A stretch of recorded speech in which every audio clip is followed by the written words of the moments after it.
Bonsoir. Bonsoir.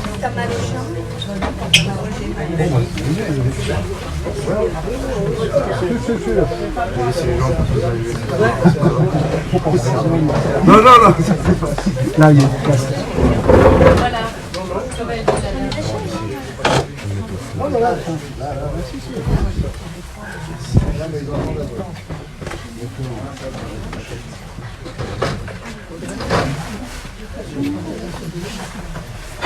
Je voulais vous remercier, avant de commencer, je voulais vous remercier de votre présence.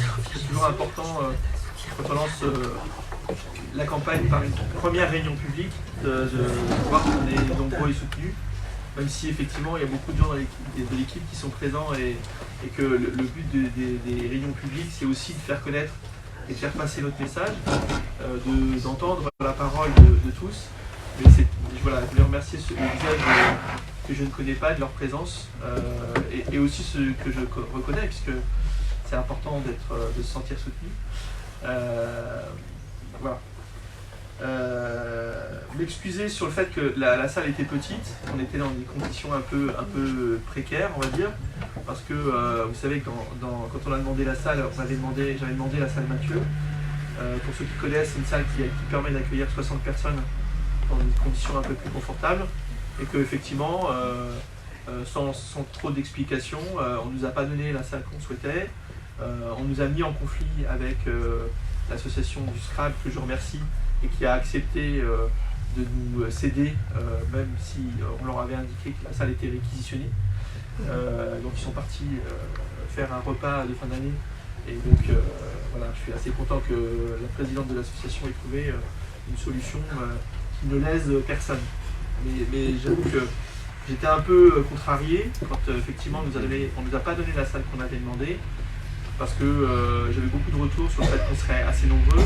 Je me doutais bien que ce serait compliqué et donc je voulais pas voilà, que ces petits coups bas nous mettent en difficulté et qu'on puisse pas dialoguer aujourd'hui sur comment dire, sur sur ce qu'on avait prévu de faire, puisqu'on voulait que à la fois pour ceux qui ne me connaissent pas vous puissiez que je puisse me présenter et donc vous puissiez entendre mon parcours personnel, professionnel et puis donc on puisse aussi échanger de façon qualitative. Je voulais excuser l'absence de Michel Berson. Pour ceux qui ont participé au repas de la fraternité, ils ont pu se rendre compte qu'il avait chuté en fait en arrivant.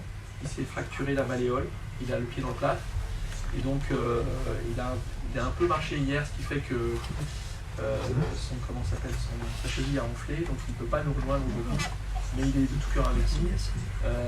Donc il m'a appelé il y a 2 heures pour me dire que voilà, il va peut-être pas pouvoir être là. Je voulais vous donner rendez-vous aussi avant qu'on conclue.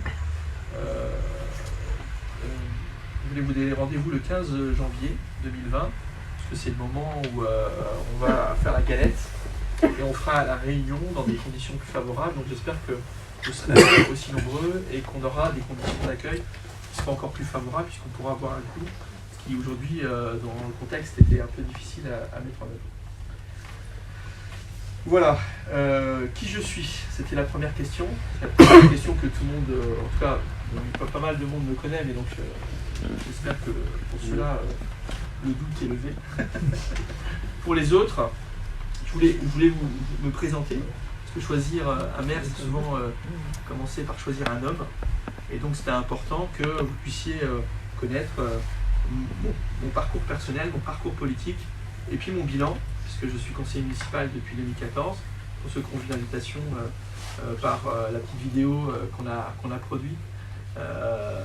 Donc c'était une façon aussi de rappeler tout ce qui avait été fait, et puis aussi ce qui nous anime tous, puisque depuis près d'1 an, on est en campagne, on se fait connaître, on diffuse des documents, on expose nos idées, on s'expose, on expose nos valeurs aussi beaucoup, et donc pour le coup, on fait émerger dans la population le sentiment qu'il faut que les choses changent. Parce que, je ne sais pas si c'est partagé largement, enfin, je sais qu'avec l'équipe ici, c'est le cas, mais il y a une vraie grosse aspiration au changement, et donc on va faire en sorte que cette aspiration se concrétise le 15 mars prochain, le 22 mars prochain, si second tour il y a, pour que effectivement on ait la ville qu'on espère, la ville qu'on souhaite. Voilà. Qui je suis? Alors, je réside à Crosne depuis une vingtaine d'années. Je suis marié, j'ai 5 enfants, donc une vie familiale intense. Je suis fonctionnaire de l'État depuis 8 ans. J'ai exercé dans des communes à des fonctions jusqu'à des directions générales les 15 années qui précédaient. Donc je connais bien les villes, je connais bien l'État, je connais bien la fonction publique, je connais bien le service public. Et c'est en gros, personnellement, ce qui m'anime. J'ai pas de... Comment dire, on m'a posé la question si j'avais l'ambition d'une carrière politique. J'ai pas d'ambition, j'ai pas cette ambition-là. Je le dis parce que faire une carrière politique, souvent, il y en a qui se projettent très très loin. Pour ceux qui me connaissent, terre à terre comme je suis, pragmatique comme je suis, c'est pas ce qui m'anime. Moi, je trouve que le plus beau mandat, c'est celui de maire. Et en fait, aujourd'hui, c'est ça qui me motive. C'est ça qui fait que depuis de nombreux mois, j'ai rassemblé des gens qui partagent cette envie de faire changer la ville. Donc ce qui m'anime, c'est comment dire, cette dimension de je maîtrise. Vous voyez bien, la politique, c'est compliqué aujourd'hui, surtout la politique nationale. On ne maîtrise pas toujours tout. Au niveau local, on a un peu plus la main. Je le dis même si c'est plus compliqué aussi parce qu'on gère plein de petits sujets, plein de préoccupations, et que voilà, le maire, c'est le plus dur des mandats parce que c'est celui, comme on dit souvent, où on est apporté des coups de pied au cul. Mais en même temps, c'est plus,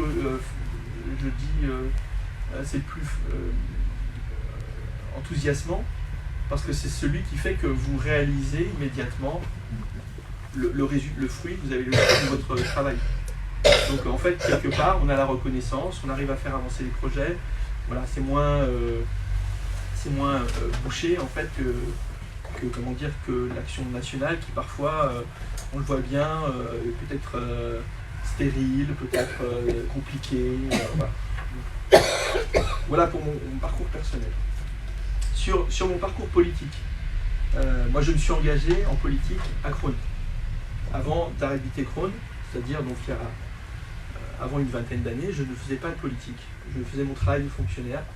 Et en fait, en arrivant à Crosne, je me suis intéressé à la ville et j'ai eu envie de m'engager dans la ville pour faire changer les choses. Il se trouve que à cette époque, le maire était socialiste. J'ai fait, je le dis tranquillement, j'ai fait un bref passage au Parti socialiste et je me suis rendu compte que c'était pas ma tasse de thé. Je suis allé donc dans un parti centriste en 2007. J'ai rejoint le MoDem. J'ai rapidement été le délégué de la circonscription du MoDem. Je ne sais pas ce que les collègues m'ont trouvé à l'époque. Peut-être justement cette ouverture d'esprit. Vous savez qu'au MoDem, il y avait à l'époque, je parle de cette élection présidentielle où Bayrou avait fait un score intéressant. Il était le 3e homme, on va le dire comme ça. Hein. Et les gens donc, qui étaient partis au MoDem étaient issus de la droite, de la gauche. En tout cas, il y avait des gens issus de tous les courants de pensée. Et tout le monde travaillait ensemble. Et moi, je pense qu'en tant que délégué de circonscription, donc Montgeron, Brunois, hier, Crosne, non, mais pas Montgeron à l'époque. Si, il y avait. Et puis, j'oublie quoi. Non, il n'y avait pas. Sur la circo, si, il y avait Vigny. Ouais. En fait, j'avais cette capacité-là à travailler avec des gens, des élus, où certains étaient dans des majorités socialistes. C'était le cas à Crosne, puisque Guy Jiménez en faisait partie à l'époque. Hein, mais aussi avec des majorités de droite, c'était le cas à Brunois ou ailleurs. Voilà. Il y avait des gens du MoDem qui étaient d'ailleurs dans l'opposition à droite ou dans l'opposition à gauche en fonction des circonstances. C'est vrai que ça crée un peu un contexte un peu particulier.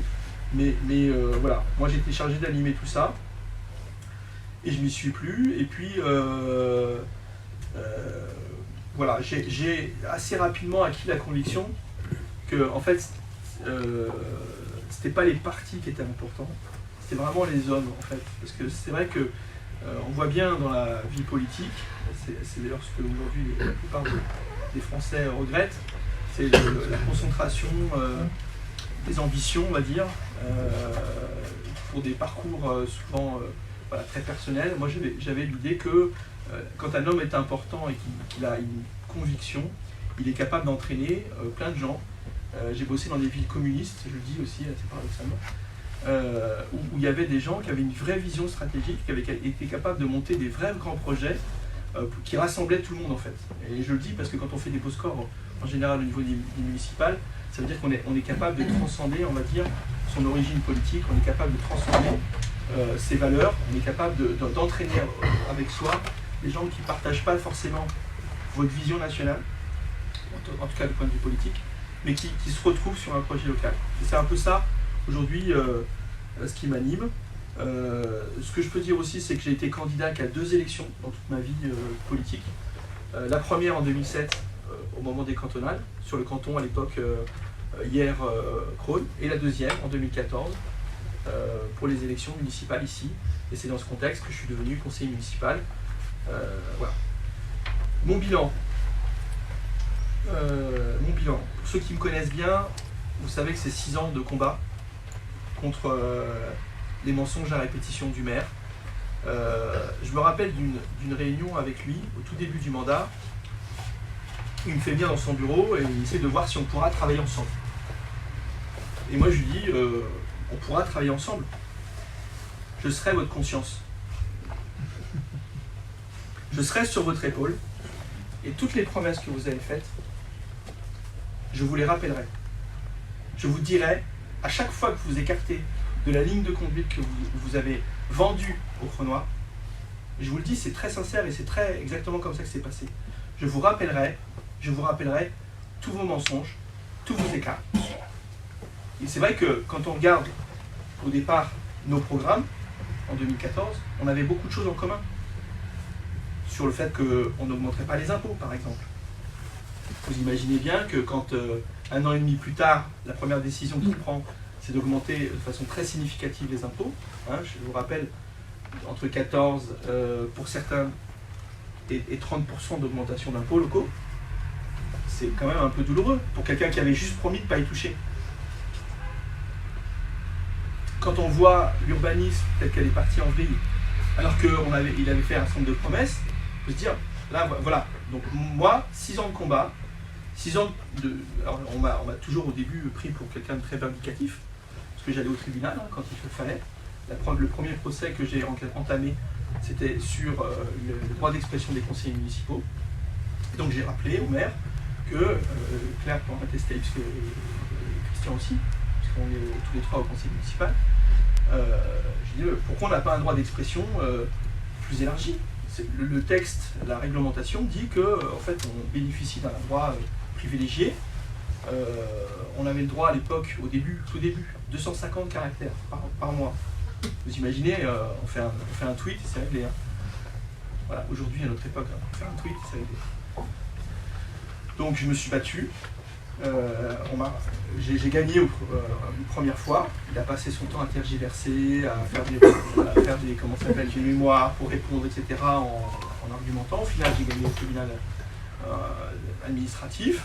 Il a trouvé que c'était injuste. Il a été en cours administratif d'appel. Il s'est encore pris une calotte. Et puis après, il a voulu effectivement aller en cours de cassation. Je vous le dis en passant, moi je suis devenu un peu un héros des élus d'opposition, parce que savoir qu'en général, les maires sont plutôt raisonnables, en général. Quand ils se font retoquer par le tribunal administratif, en général, ils appliquent ce que dit le tribunal administratif. Là, on a un maire orgueilleux, obstiné, il n'a pas supporté d'avoir tort. Donc il a voulu aller pousser l'affaire le plus loin possible pour empêcher les élus d'opposition, puisque moi je défendais les élus d'opposition, à la fois mon droit d'expression, mais aussi ceux qui siègent avec moi dans l'opposition, mais aussi parce que c'est des jurisprudences après, qui deviennent des jurisprudences. Tous les élus d'opposition en France, voilà. Donc j'ai eu le plaisir de voir aussi la réglementation évoluer. puisque aujourd'hui le droit qu'on a acquis est à peu près consolidé. Donc finalement, mon travail, il a servi à beaucoup d'élus de l'opposition. Et je le dis parce que ça se retrouve forcément, cette identité dans ce que je défends, sur la démocratie, sur comment s'appelle, le fait de travailler avec les oppositions. Moi, je pense que les oppositions, elles sont utiles. Et donc à partir de là, il faut les entendre, il faut travailler avec, plutôt que de se mettre dans des logiques frontales. On voit bien qu'aujourd'hui, le débat politique, souvent, il est bloqué par ça en fait. C'est-à-dire qu'il y a les gens de droite qui ne pensent pas pareil que les gens de gauche, et que donc comme c'est inconciliable, bah, il faut s'affronter, il faut mentir, utiliser les arguments les plus démagogues qui soient pour obtenir gain de cause, alors qu'en réalité, on le voit bien, surtout dans une ville, que tout ça c'est complètement dépassé. Moi j'ai travaillé avec des maires qui étaient très constructifs, qui faisaient des pré-conseils municipaux avec les leaders de l'opposition, qui étaient capables de faire émerger des propositions consensuelles, et en fait en gros tout se passait bien en fait. Il y avait un vrai travail où l'opposition avait le sentiment d'être considérée, où la majorité elle faisait son boulot parce qu'elle prenait ses responsabilités, mais où il y avait un travail en bonne intelligence. Vous imaginez bien qu'à Crône, on n'est pas là. On n'est pas là, je le dis parce que le timing par exemple des conseils municipaux, c'est juste, on est prévenu les 5 jours francs avant, on a quasiment pas le temps de se retourner, on reçoit déjà le compte rendu, le programme du conseil municipal. Il y a les travail en commission, ça ne sert à strictement rien. On peut faire tous les commentaires qu'on veut, de toute façon rien ne change, rien ne bouge. Tout se passe dans le bureau du maire et finalement on a au conseil municipal une bande de moutons qui lèvent le bras et qui votent unanimement pour ce que le maire a décidé. Et je le dis parce que des fois, on a des conseillers dont c'est la délégation qui ne sont même pas au courant des affaires qu'ils défendent. C'est vous dire le niveau démocratique auquel on est à Crône. C'est-à-dire que l'adjoint, je ne vais pas citer des délégations, parce que ça voudrait dire que je mets nominativement en cause les adjoints, mais il y a des adjoints qui voient passer des affaires sur lesquelles ils n'ont pas été associés à l'instant, et qui défendent et qui lisent le papier, et donc voilà, la majorité qui vote, et personne ne s'offusque en fait, c'est normal, c'est la démocratie à Crône. Bon, je m'égare un peu, hein, mais c'est important. Monsieur De Freitas, ce soir nous avions une commission urbanisme. C'était pas. C'est ce soir. Ah, c'était lundi. Non mais bon, c'était juste pour revenir sur le fait qu'effectivement, moi je ne vais plus aux commissions pour ces raisons-là, puisque ça ne sert à rien, le débat n'existe pas. Et... Voilà, dans les combats. Comme dans des grosses entreprises, Dans les combats, le bon usage de l'argent des Crônois, je le dis, à partir du moment où on augmente les impôts, vous savez que je me suis beaucoup battu sur contre le projet Innocentre, parce qu'il y avait un souci, vous le savez, où en fait on faisait un cadeau important au promoteur. On lui offrait une partie du terrain qui était ce qui s'appelait avant le parking du Mai. Cadeau comme ça, on fait un échange. Lui, il construisait ses places de parking qu'il avait à produire sur le domaine public, et tout était normal en fait. Et donc moi, je suis au tribunal en disant c'est quand même un peu scandaleux sur le fond, que d'un côté, on augmente les impôts des Crônois, et qu'en même temps, on favorise la rentabilité du promoteur, qui va pouvoir, sur le domaine public, y installer les places de parking qu'il a à produire. Quand vous connaissez l'enjeu du parking en centre-ville, c'était juste pas acceptable.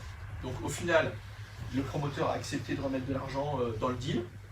L'affaire est passée, je vous le dis, puisque pour le tribunal, l'affaire est passée. Donc la majorité a voté, je vous le dis. La majorité unanimement a approuvé le projet. Et puis, compte tenu de mon recours, il a été obligé de représenter l'affaire, pour dénouer le recours, en fait, en disant, puisqu'il avait fait un certain nombre d'actes illégaux, je le dis parce que je l'ai aussi dénoncé, notamment un déclassement complètement avec un arrêté de déclassement qui était complètement faux, donc un usage de faux pour une personne dépositaire de l'autorité publique, c'est juste quelque chose de grave. Et derrière, je suis allé au tribunal, comment dire, le promoteur a renégocié avec le maire, parce qu'il a bien vu que son affaire n'aboutirait jamais. Et donc, finalement, il a accepté, et je parle du promoteur, ça ne vient pas du maire, ça vient du promoteur. Il a accepté de remettre de l'argent pour rééquilibrer le deal. Et donc, il a accepté d'acheter le terrain à son prix. Donc, vous voyez, le rôle d'un conseiller d'opposition, ça peut être aussi ça. C'est-à-dire, ça peut être de se battre, des fois, je le dis, un peu seul, même si on a, dans l'opposition, à cette époque-là, fait un tract collectif. Mais là, devant les tribunaux, j'étais un peu tout seul, parce que la procédure le nécessitait. Et quand je suis allé voir les riverains, par exemple, j'ai pas eu beaucoup de soutien à cette époque-là. Je vous le dis, pour pousser un peu loin, parce qu'il y a plein de gens qui pensaient que j'arriverais à faire capoter le projet Île au Centre. C'était un peu compliqué quand même, tout seul, face à un promoteur. Une opération de quelques... Je ne sais pas si vous voyez le prix des logements, il y en a 70. Hein, ça faisait quand même quelques millions d'euros en face. Quand on arrive à... C'était un peu... il fallait oser. Et je l'ai fait. Et puis, dans la série des combats, des petits combats que j'ai menés aussi, même si ce n'est pas négligeable, sur la qualité éducative dans les accueils, j'ai attaqué le projet éducatif de territoire en 2015, qui pour moi n'était pas du tout à la hauteur. Aujourd'hui, on le voit bien, hein, c'est toujours le cas, hein, la qualité est réduite, on a des phénomènes de violence qui se déploient, on a un problème, effectivement, alors notre société est violente, hein, faut pas se leurrer, mais quand ça se propage dans des milieux où il y a des enfants, ça devient plus acceptable, c'est plus possible. Donc on a aujourd'hui un travail à faire là-dessus, et c'est aussi le sens du projet qu'on porte. Voilà pour mon parcours. Je ne sais pas si vous avez des questions, pas trop personnelles. Mais sur mon parcours, je peux me livrer, il n'y a pas de problème. C'est bon? On continue? Oui. Excusez-moi. Oui. Est-ce que ce serait possible d'avoir, pour l'ensemble des Cronois, connaissance d'un PLU réactualisé au fur et à mesure qu'il est réactualisé au niveau national? Parce que je pense pas, enfin le PLU, je sais bien que c'est au niveau communal, Oui. mais il peut y avoir aussi des lois par derrière. Oui, oui.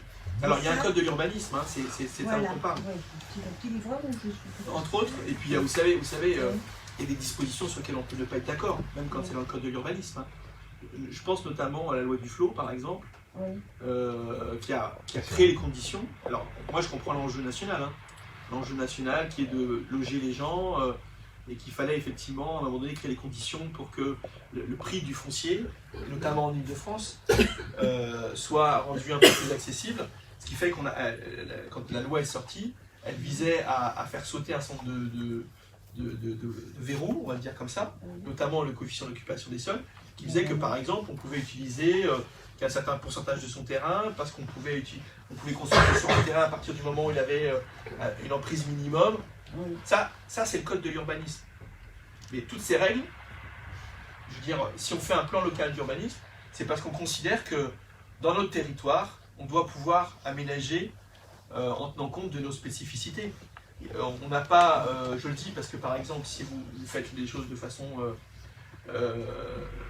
uniforme au niveau national, si vous prenez par exemple les coteaux de Crône, vous prenez le risque de construire des logements denses, importants et peut-être nocifs sur les sous-sols, par exemple. Tout ça parce que effectivement, le code de l'urbanisme, il va dire on construit à plat, peu importe le sous-sol, s'il y a de la glaise ou pas. Le problème des règles, vous voyez ce que je veux dire, quand elles sont nationales, c'est qu'elles fixent un cadre, mais qu'au niveau local, il faut qu'on puisse l'adapter. C'est pour ça qu'on crée des zones où on peut densifier de façon importante, comme c'est le cas en centre-ville, et des zones où on veut préserver, des zones où on veut mettre du collectif, des zones où on veut mettre de l'équipement public, et puis des zones naturelles qu'on veut préserver. Et pour nous, je parle notamment des zones naturelles qu'on veut préserver, c'est aussi très important, parce que c'est aussi notre identité à Crône. On est dans le Val d'Hyères, on a l'Hyères au bout, des espaces naturels partout, on peut faire le choix d'accepter, entre guillemets, un code de l'urbanisme national et prendre le risque que ça dénature complètement notre ville. Donc, oui. Après, je reviens sur des sujets dont on a déjà discuté. Moi, je crois que quand on est dans une société où on est solidaire et écologique, on doit pouvoir aménager les règles. Parce que, effectivement, aujourd'hui, c'est compliqué. Il y a plein de choses qui sont compliquées. Des fois, on est effectivement à l'étroit dans les règles qu'on s'est fixées. Parce qu'on ne tient pas compte des aléas de la vie.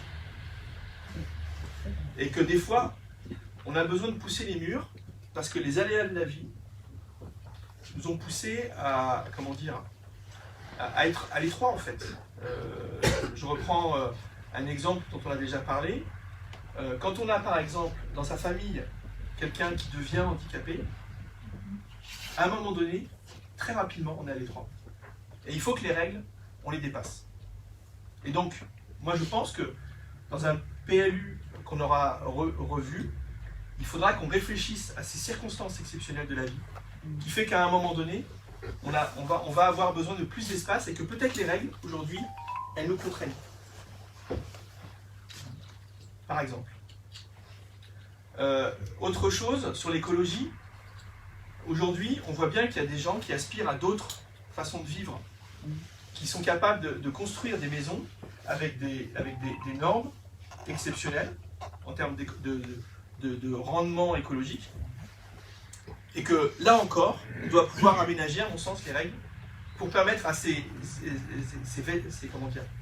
habitations extrêmement vertueuses de voir le jour.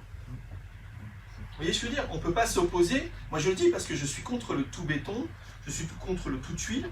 Vous voyez? Et aujourd'hui, on voit bien qu'on doit pouvoir réfléchir des habitations sur notre territoire qui sont construites dans des procédés renouvelables à haute performance énergétique. On doit pouvoir aujourd'hui leur faire une place.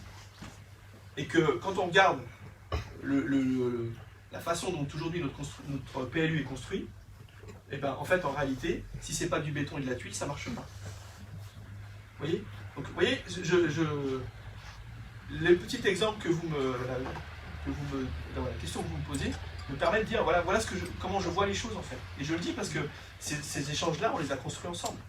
Aujourd'hui, ce que je vous dis, c'est d'abord d'avoir écouté les Cronois qui sont venus voir en disant voilà ma situation, qu'est-ce qu'on en pense et qu'est-ce qu'on peut en faire. Voilà aujourd'hui. Donc je commence à livrer un peu des éléments de notre programme. C'est pas le but, parce que le but c'est de vous écouter. Mais pour vous dire qu'aujourd'hui, le rôle du maire, c'est aussi d'être à l'écoute des concitoyens et de voir concrètement, d'un point de vue global, hein, le but c'est pas de régler des problèmes particuliers, mais d'essayer de voir concrètement comment on peut construire un mieux vivre ensemble. Voilà, j'ai fini de parler de moi. Je voudrais parler de nous. Nous, parce qu'effectivement, aujourd'hui, j'incarne, quelque part, l'espoir que beaucoup d'entre vous, que beaucoup de Cronois ont construit autour d'une alternative pour Crono. Je vous avoue que ça fait une grosse pression. C'est pas toujours évident, mais on a besoin aujourd'hui, à Crone, d'avoir une alternative crédible pour démettre le maire actuel. On a une occasion donc dans quelques mois, hein, dans 3 mois, le 15 mars, c'est dans 3 mois, à peu de choses près, à 4 jours près. Et donc on a besoin aujourd'hui de constituer une équipe large, de toutes les sensibilités, pour mener à bien ce projet. Ça a été une affaire difficile, parce que rassembler des gens avec une diversité d'opinions, ça veut dire qu'à un moment donné, chacun, et là je voulais remercier tous les membres de l'équipe, a accepté de faire un pas vers l'autre. Donc, c'est là où le nous s'est créé en fait. Le nous s'est créé parce qu'effectivement, il y a des gens qui habitent la ville depuis très longtemps, hein, et là qu'on grandit ici. Je ne suis même pas sûr qu'ils soient sortis de la ville. Tu as déjà franchi à... Oui, je suis allé au foot. Ah d'accord, quand même. Il est allé à hier une fois. Ici. Mais Ah non, il a fallu que, voilà, tous dans notre diversité d'opinions, on soit ensemble. Et pour mener à bien ce projet, on a construit un socle de valeurs communes. Vous le retrouverez dans la gazette numéro 1, puisque en fait, quand on a écrit la première gazette, on s'est dit sur quoi on se retrouve. Malgré nos différentes opinions, sur quoi on est d'accord dans l'intérêt de Crony. Personne s'est dit moi je veux être ci, je veux être ça, etc. Oui, tout le monde s'est dit voilà, c'est quoi notre programme? Et si on est d'accord sur ça, déjà, si on accepte d'être tolérant et ouvert, et ben pour le coup, on a fait quand même 80% du chemin. Ça ne veut pas forcément dire qu'on était tous d'accord, ce que je vous dis honnêtement, avec beaucoup de... pour certains, c'est difficile. Ça a été difficile d'accepter que des ennemis historiques se retrouvent dans la même équipe. Alors je dis ennemis, c'est un grand mot, hein, mais des opposants, on va dire. Voilà. Mais ça n'a pas été évident. Et pour le coup, je vous remercie à tous, ceux de l'équipe, en tout cas, d'avoir fait ce chemin vers l'autre. On est donc aujourd'hui dans une association qui s'appelle Crony avant tout et qui comprend une 60aine de membres. Ce qui est largement suffisant pour constituer une liste, même si tout le monde ne veut pas être dans la liste. Je le dis, il y en a qui aspirent au changement, qui donnent le coup de main pour ça, et je les remercie d'avoir cette conviction-là en tout cas. Pour travailler, on a constitué des groupes sur les différents piliers du programme, du socle qu'on avait défini dans la gazette numéro 1. On a un peu élargi, puisqu'on a un collectif qui travaille sur l'écologie, qui est piloté par Christian Parent. On a un collectif... Ouais, c'est écologie urbaine. On a un groupe qui travaille sur les solidarités, qui est piloté par Lionel Cerquera. Je ne sais pas si il est là. On a un groupe qui travaille sur l'éducation, qui est piloté par Christophe Timmermans, qui n'est pas là ce soir. On a un groupe sur la démocratie, qui est copiloté par Michel Persson et moi. Parce qu'on a un peu plus d'expérience, puisque c'est un sujet un peu technique aussi, même si dans l'absolu, la démocratie, ça paraît totalement accessible à tous. Et puis on a un 5e groupe, qui est piloté par Dominique Hatton, qui est un groupe riposte. Parce qu'on fait de la politique aussi. Des fois, il faut parer les coups et les rendre. Voilà. On a un débat interne dense. Ceux qui ont participé à la première réunion, très dense. Ça parle beaucoup, donc voilà, ça fuse de partout, c'est très bien, c'est magnifique. Bon, ça nous permet de progresser, j'en suis tout à fait ravi. On a sur ça donc élaboré un certain nombre de propositions qui continuent de progresser, hein, puisque vous le savez, on va au contact des gens, et donc à partir de là, on enrichit notre réflexion en permanence, avec des sujets sur lesquels des fois on fait des erreurs d'interprétation, des fois il faut travailler dessus, des fois il faut faire des recherches. Voilà. Construire un programme, c'est pas toujours simple, mais on s'y emploie pour qu'il soit le plus crédible et le plus réalisable possible. Je le dis parce que moi, dans mes valeurs, ne pas tenir sa parole, c'est juste impossible. Donc je le dis, moi l'équipe, on ne fait pas de fausses promesses, pas de démagogie. Bonsoir. Je vous en prie. Bonsoir. Mais un impondérable, c'est on tient sa parole. On tient sa parole parce qu'il faut à un moment donné que tout ce qu'on promet, on le réalise. Claire, elle peut témoigner. Oui, non mais j'aime bien, j'aime bien les interventions de Christophe. Tu parles de piliers, qu'en est-il? Je trouve que c'est important aussi tout ce qui est au cœur de la ville, c'est l'implication des commerçants. Ils sont en lien direct avec les citoyens. comment impliquer des commerçants qui ne sont pas toujours... Enfin, ils ne vivent pas systématiquement sur le sol crônois. Oui. Comment ça s'articule? Alors, nous en fait, on a... Ce qui est compliqué dans notre projet aujourd'hui, c'est un peu l'approche un peu... sans employer des mots trop techniques, c'est un peu l'approche patricielle des choses. D'un côté, on a un enjeu de démocratie. Et de l'autre côté, un enjeu de solidarité. Ça veut dire quoi? Ça veut dire qu'à un moment donné, quand on construit les projets, il faut les construire tous ensemble. Et ça veut dire que les commerçants, ils ont leur part à jouer dans cette construction collective du vivre ensemble. Et c'est pour ça que nous, par exemple, assez paradoxalement, le commerce, c'est un enjeu de solidarité. Et en même temps, un enjeu de démocratie. Puisque, pour le coup, il faut qu'on puisse les associer, etc. Donc c'est vrai que c'est, je le dis, parce que nous, on réfléchit aussi comment on va faire fonctionner la ville si jamais les scrutins nous sont favorables. Mais parce qu'à un moment donné, il faut qu'on réfléchisse aussi à comment on va faire pour faire en sorte que les commerçants ils soient partie prenante des actions que l'on mène. Aujourd'hui, ce qu'on peut dire, c'est qu'on a un fonctionnement en tuyau d'orgue. Vous savez, c'est l'administration à l'ancienne ici. C'est assez drôle parce qu'on a une équipe qui est plutôt relativement récente, elle vient d'être élue en 2014. Elle pourrait avoir une approche innovante qui sort des carcans. Bon, après, c'est vrai qu'ils ont un peu de mal à dépasser le copier-coller, mais nous, ce qu'on voudrait, c'est que justement, sur les enjeux de démocratie, on sorte des carcans pour qu'il y ait de la démocratie partout, tout le temps. Que quand on construit, je reviens sur d'autres enjeux en fait, les animations municipales, que les commerçants soient associés. Quand on rénove la ville, que les commerçants soient associés. Parce qu'en fait, il y a un vrai enjeu autour du commerce à Crosne. Il faut qu'il soit... Parce que c'est comment dire, pour plein de gens, c'est l'interlocuteur de proximité. C'est là où il y a plein de gens qui ne peuvent pas se déplacer. Donc, en fait, si on n'a pas une offre commerciale à la hauteur, ces gens-là, ils sont condamnés à manger ce que le commerce actuel leur propose et de ne pas pouvoir faire mieux, en fait.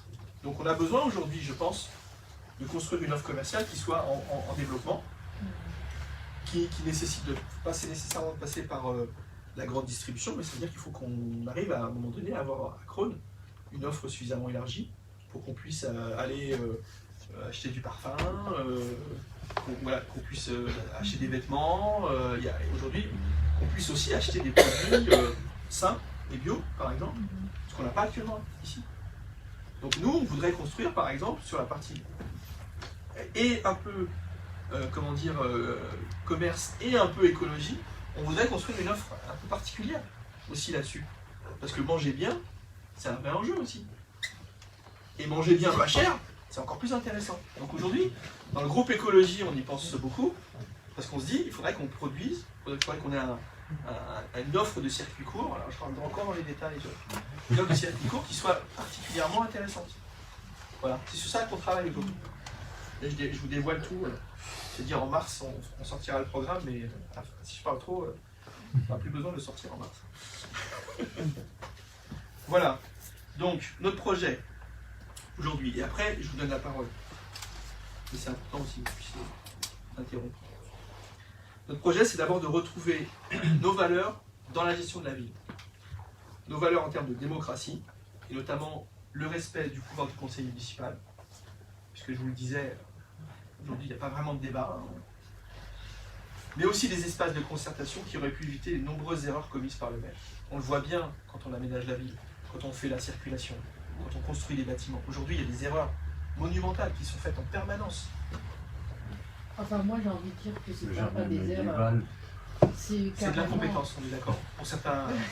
je le dis avec. C'est de l'égocentrisme, hein. Il y a un problème. Un peu trop de pierre, un peu trop de béton. Dans des Mais je le dis parce que quand on est dans un processus démocratique, sincère, pour le coup, on peut éviter toutes ces erreurs.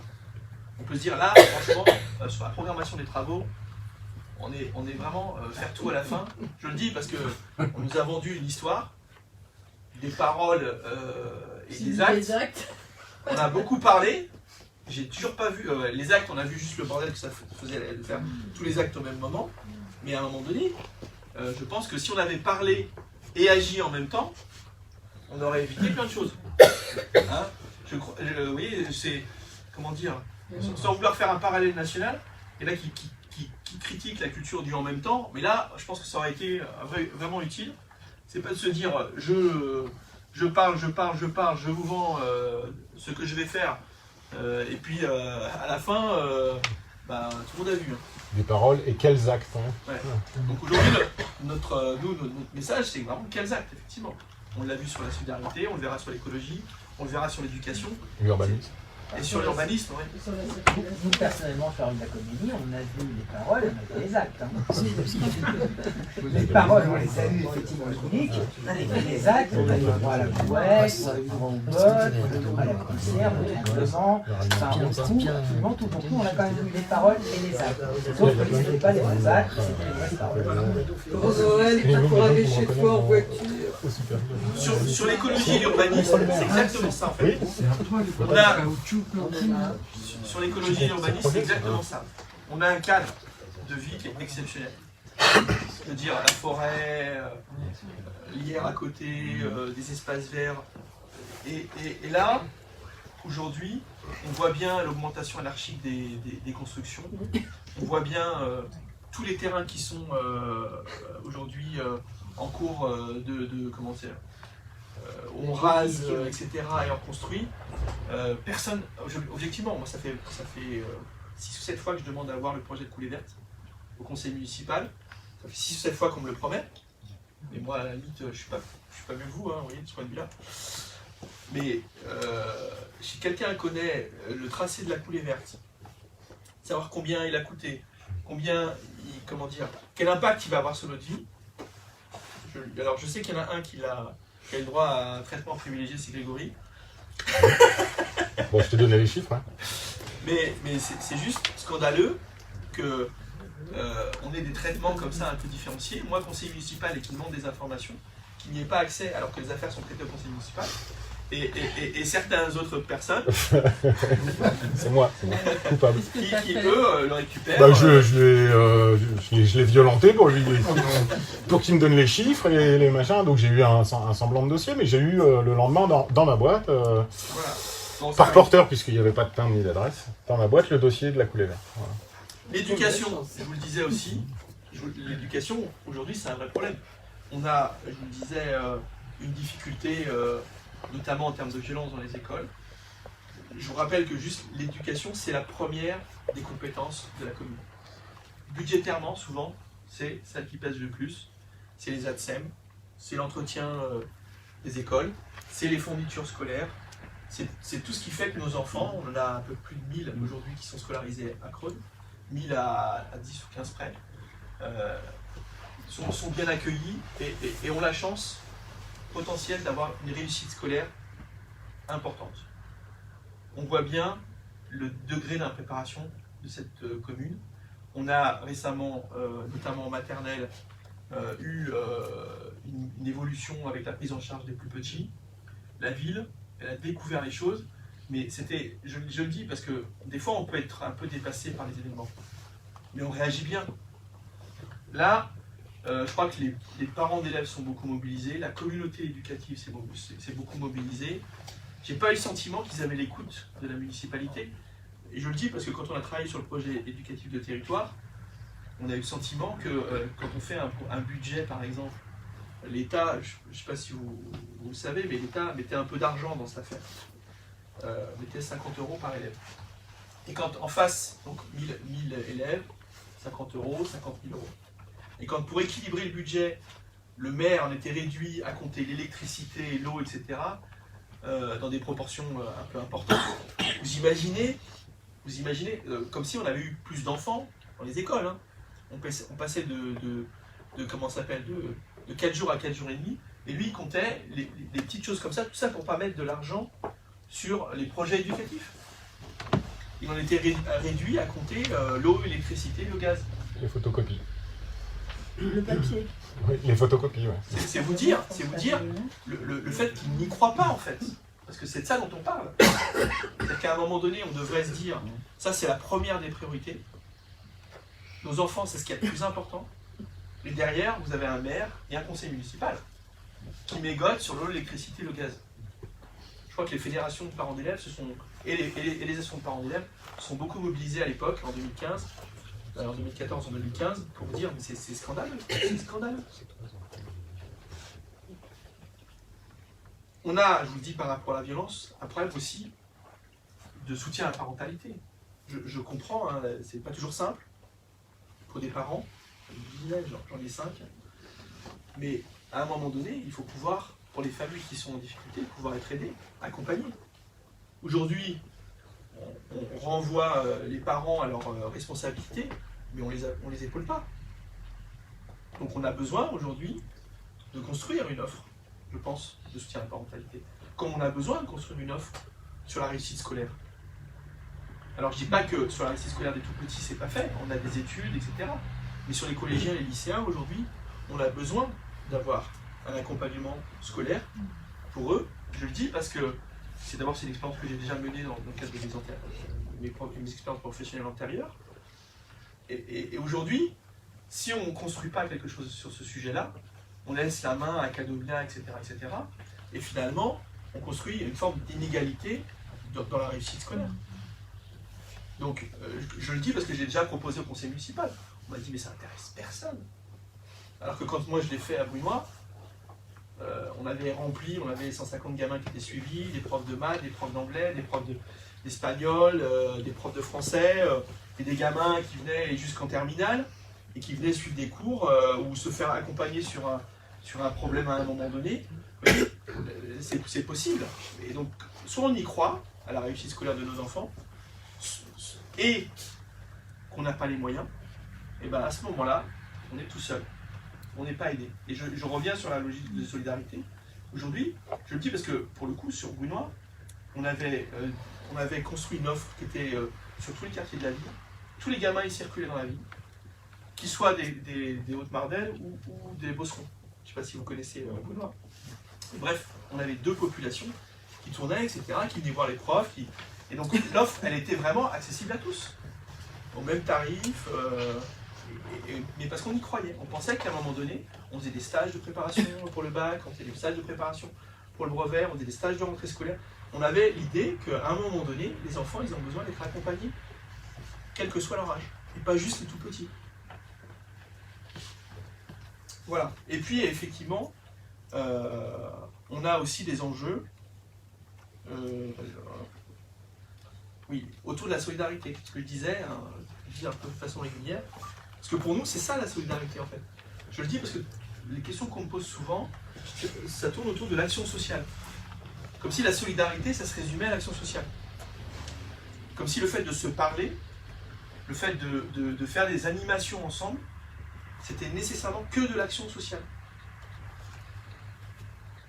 Je pense que, je reviens sur les commerces, je reviens sur la vie associative. Aujourd'hui, je reviens sur l'animation de notre ville. Aujourd'hui, la solidarité, c'est ça, c'est vivre ensemble. S'épauler. Faire en sorte que la ville, elle propose une alternative municipale pour aider les familles à dépasser les caps, en fait. Toujours en transversal. L'écologie, c'est un sujet compliqué. Comment, aujourd'hui, on fait rentrer des actes de la vie quotidienne qui sont par nature écologiques dans notre quotidien? Compliqué. Compliqué parce que il faut changer nos habitudes et nos comportements. Et donc on a besoin à un moment donné que la ville, elle soit exemplaire. Pour moi, la ville, elle doit être exemplaire. Elle doit créer les conditions pour que chacun s'approprie les gestes que la ville fait. Moi je crois, et c'est peut-être mon parcours de sportif, je crois à l'exemplarité. Il faut qu'on arrive à un moment donné, la ville, à avoir des comportements, des modes de consommation, des modes de traitement, par exemple, des espaces verts, qui soient exemplaires. Pour des déchets aussi. Comment? Les déchets. Oui. Mais ça veut dire que si on ne le fait pas, comment on peut espérer que les gens changent? Et je le dis parce qu'on a sur la ville, et je l'ai déjà dit à des journalistes, quand j'ai été interrogé, on a sur la ville une vitrine exceptionnelle qui est l'abeille maraîchère. Qui est, je crois, une des principales vitrines du Val d'Hier et du Val-de-Seine, largement soutenue par l'État, au titre de la politique de la ville notamment, parce qu'elle fait de la réinsertion d'une part, donc il y a de l'économie sociale et solidaire, et en même temps, elle pose plein de modes de consommation et de comportement qui sont bons pour notre planète. Et je le dis, consommer bio, c'est pas toujours Bon pour très la cher. assiette. Pardon? Bon pour la planète et bon pour notre assiette. Oui, et pour notre santé. On a besoin, alors je le dis parce que c'est paradoxalement, on parle d'économie sociale et solidaire, de solidarité, et en même temps on est très égoïste parce qu'on a envie d'être en bonne santé. Donc alors, vous voyez, pourquoi on se ferait du mal? Donc je trouve que la ville, elle doit, je le dis pour les écoles par exemple, pour la restauration scolaire, elle doit aller plus loin que ce que dit la loi en la matière. Le rôle du maire, c'est pas de dire, comme on l'entend depuis quelques semaines, quelques mois, vous avez vu, on va respecter la loi. Moi, je trouve que c'est pas suffisant. Moi, je suis partisan des mesures extra-légales qui vont plus loin. Qu'on puisse mettre plus de bio, qu'on puisse travailler avec des circuits courts autour. Aujourd'hui, c'est ça. Et je le dis parce que dans la logique de solidarité, je reviens toujours pareil, les commerçants, etc., on a besoin de construire ce réseau-là de proximité. Moi, quand j'ai commencé ma carrière en tant que directeur des sports, je travaillais avec tous les clubs du périmètre. Parce que je trouvais qu'à un moment donné, un habitant lambda, il n'a pas besoin d'aller chez un prestataire commercial pour faire son sport. Parce que dans une association, il va devenir dirigeant, il va devenir éducateur, il y a tout un parcours citoyen. C'est ça la force de l'association. C'est qu'on y a une vie sportive, mais qu'on a aussi une vie citoyenne. Si on veut s'engager, bien sûr. Mais en tout cas, on peut devenir... la considère aussi. Comment? Il faut qu'on la considère aussi. Bien sûr, bien sûr, bien sûr. Apprendre aux gens aussi ce que c'est que vraiment le tri des déchets, parce qu'il y a encore trop de personnes qui ne savent pas trier. Et dès l'instant où on a même 100 mètres de terrain, 100 mètres, on peut avoir un compost, mais il y en a qui n'y pensent pas. Ils devraient être accompagnés, mais des adultes matures et tout. Parce Mais je suis tout à fait d'accord. ça va beaucoup plus vite de mettre les ordures ménagères dans la poubelle et hop. Les boueurs qui sont là pour ça, oui, mais nous aussi, parce que c'est pas possible, ça, c'est trop. Mais c'est vrai qu'il faut changer. Il faut changer. Il faut changer les mentalités, ça. Il faut changer nos habitudes. Ouais. Par exemple, je vais vous donner un autre petit élément du programme sur lequel on discute. Tondre sa pelouse,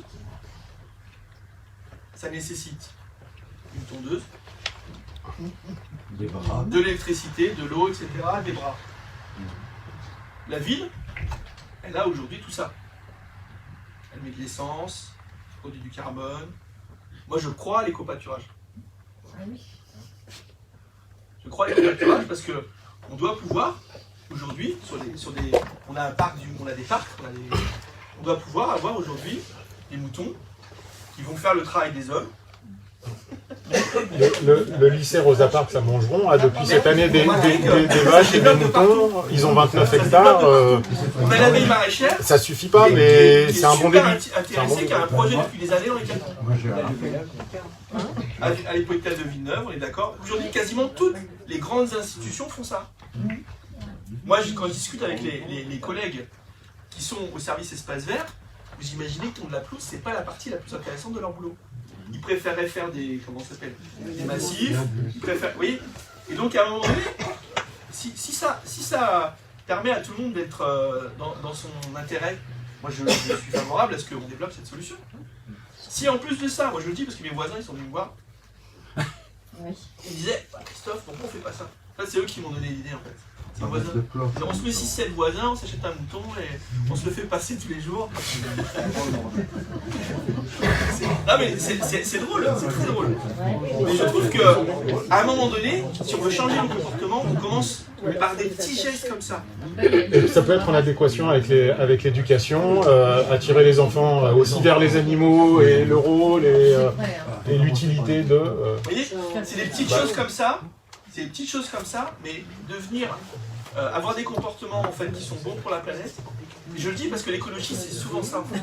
C'est toute cette somme de petits gestes. Je ne fais pas couler l'eau, je réduis la taille des réservoirs au niveau des toilettes, etc. C'est tous ces petits gestes qui font qu'à un moment donné, on va vers une meilleure société. en tout début de mandat avec Willy, il m'avait mis en contact avec la recyclerie. Donc ça aussi, c'est un bon système qui évite des tas d'ordures qui sont jetées alors que ça pourrait être réutilisé. Ouais. On a, alors ça, c'est valable pour ça, mais c'est valable aussi, on revient sur les commerçants tout à l'heure. Aujourd'hui, on a quelques commerçants sur Chrome qui pratiquent des systèmes justement pour ne pas jeter. Je ne sais pas si vous savez, il y a des sites internet qui permettent d'accéder à de la nourriture pas chère. To go, ouais, ça. Et on a quelques commerçants chronois qui font ça. Je trouve que c'est une bonne pratique. Parce qu'à un moment donné, effectivement, où on va mettre les choses à la poubelle, où on permet à des gens d'avoir accès à cette nourriture de façon peu onéreuse et de les consommer rapidement. Parce qu'en général, si les commerçants les jettent, c'est que la date de péremption est proche. Quoi. Donc vous voyez, voilà, je crois à ces petites solutions. Ces petites solutions qui font qu'à un moment donné, on progresse en matière d'exemplarité écologique. Et puis, pour rester plus prosaïque, là on est dans des grands enjeux, hein, on a aussi la façon de gérer la ville. On a aussi aujourd'hui, sur la ville, à progresser, notamment en termes de fiscalité. Je ne sais pas si vous avez vu, aujourd'hui on a un taux d'imposition qui est juste hallucinant. On a augmenté les impôts, alors on nous a vendu, comme le font beaucoup de maires ou de présidents de conseils départementaux qui veulent dramatiser les situations. Dans le coin, on en a quelques-uns, hein, qui vous expliquent que la terre va s'effondrer, que si on n'augmente pas de 29%, de 30% les impôts, on va avoir un problème. Au final, le problème est réglé, rapidement en général, et puis les impôts ne baissent pas. Et donc on se retrouve dans des situations, ce qui est le cas actuellement à Creux, où on prélève plus d'impôts que ce dont on a besoin. Et l'effet déplorable de ça, c'est que on dépense sans compter. On dépense notre argent sans compter. Donc on fait des projets très chers, sans réfléchir au bon fondé de l'argent qu'on emploie, qui est votre argent en fait. Hein. On fait des parcs, par exemple, c'est magnifique un parc. C'est une très bonne idée. Sur un terrain qui ne nous appartient pas. Et là on rentre dans l'absurde en fait. Le parc oui, c'est ça. Tout le monde sait, le parc du Verger, qui est construit sur un terrain qui appartient à Emmaüs. Et donc on a mis beaucoup d'argent, parce que ça a coûté très très cher. 360 000 euros. 360 000 euros. Au lieu des 200 initialement prévus. Accessoirement. Sur un terrain où le propriétaire, à tout moment, il peut révoquer. Non, à l'échéance du bail. À l'échéance du bail. Ouais. À quelques années. C'est 6 ans. Dans 6 ans, il peut nous virer. Voilà. Reprendre son jardin. Dans 6 ans, il peut nous dire, ben voilà, c'est fini. Merci d'avoir fait les travaux. Bon, maintenant, je vais tout détruire parce que j'ai envie de faire autre chose. Voilà. Alors, il faut surtout rappeler que la municipalité d'Amiatis s'était opposée à la construction d'un logement social par Emmaüs sur ce terrain. Donc je ne sais pas si Emmaüs est très... On a voulu en fait empêcher la construction de 5 logements sociaux pour dire les choses, hein, globalement. Parce qu'il y avait une dizaine de maisons, c'est ça, qui étaient prévues sur cette préparation. Il y avait, je ne sais pas si vous voyez, c'est des petites maisons comme à côté du boulanger. Donc c'est pas du logement social, c'était pas une tour, hein, c'était des maisons. Bref, on a voulu empêcher la construction de ces 10 logements. Et donc on s'est dit, on va proposer un projet alternatif parce qu'en fait c'est difficile de convaincre un promoteur de lâcher l'affaire. Donc on lui a dit, bon ok, de toute façon c'est nous qui avons la main quand même sur l'urbanisme.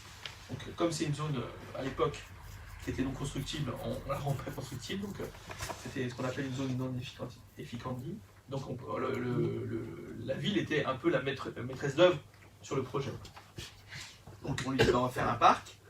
Sauf que derrière l'État s'est tourné vers la ville et a dit, il y a mes logements sociaux là. Parce que vous savez que la ville est carencée, et donc on a une obligation de production. Et donc, à un moment donné, le maire qui avait donc bloqué ces 10 logements a dû les faire ailleurs. Donc en fait, en réalité, on n'a rien gagné dans l'affaire. On a mis 360 000 euros là-dessus.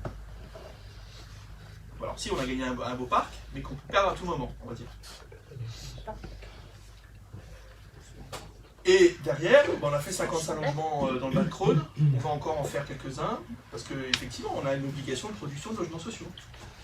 Et vous voyez, en fait, le calcul à court terme, qui était de dire, oh, je vais tout bloquer, c'était quand même la promesse du maire, je vais tout bloquer. Il s'est rendu compte que, il ne pouvait pas tout bloquer, donc il en a bloqué une partie, mais comme il en manquait, parce qu'il y a un engagement vis-à-vis de l'État, à produire des logements sociaux, il a dû les faire ailleurs. Donc en fait, il n'a rien gagné au bout, à part le fait d'avoir le droit de dépenser 360 000 € sur un terrain qui ne lui appartient pas. Vous voyez, c'est vraiment une problématique. Là, c'est un enjeu, je le dis souvent, c'est une problématique de riche, ça. J'ai trop d'argent, qu'est-ce que j'en fais? Je vais faire des trucs pour un peu bloquer les opérations, mais au final, je gaspille de l'argent public, en fait. Et il y a plein d'opérations comme ça, aujourd'hui, sur Crône, qui, à mon avis, relèvent de cette logique-là, en fait. On aurait pu, à un moment donné, se dire, c'est quoi nos besoins, collectivement, comment on fait les choses, et à partir de là, avoir une vraie vision stratégique et partagée pour que notre ville, elle s'améliore, elle s'embellisse. Là, on a mis de l'argent un peu parce qu'il fallait dépenser de l'argent. Nous, on l'a bien vu au conseil municipal. À chaque fois qu'on votait le budget, on avait une liste de courses dont on n'avait même pas évalué le coût financier. Je pense que la mairie en fait partie. On nous a dit, vous allez... Là, on a trop d'argent, Bon, allez, ok, qu'est-ce qu'on fait? Allez, on fait la mairie. Ça va coûter combien? 2 millions d'euros. Ok, c'est bon, c'est parti. Bon, après, on fait les études, on se rend compte que ça ne coûte pas ça. Après, ça dérape, ça finit à 3,5 millions. Et aujourd'hui, vous avez vu ce que c'est, la mairie? Un chantier arrêté. Bonjour, Madame Zélande.